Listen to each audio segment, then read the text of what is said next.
সুপ্রিয় দর্শক বন্ধুরা, আজকে আপনাদের দেখাবো গোপালগঞ্জ জেলার বলতলী ইউনিয়নের কৃষ্ণপুর গ্রামের এক কৃষকের লাউ ক্ষেত। তিনি তার লিচে মাছ চাষের পাশাপাশি লিচের চারিপাশে নানান প্রকারের শাকসবজি উৎপাদন করেন।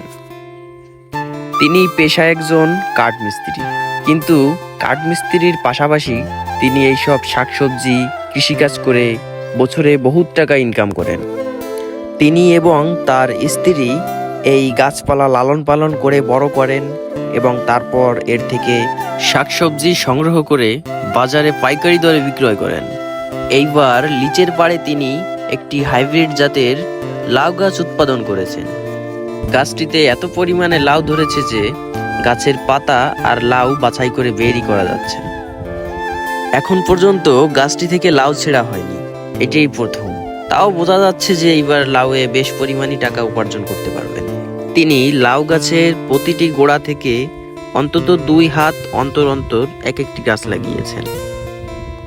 লাউ চাষ অত্যন্ত সুন্দর একটা চাষ, যেটিতে কম খরচে অধিক টাকা উপার্জন করা যায়। তাই সকলের উচিত ঘরে বসে না থেকে চাষাবাদ শুরু করা। সম্পূর্ণ ভিডিও দেখার জন্য আপনাদের অনেক অনেক ধন্যবাদ।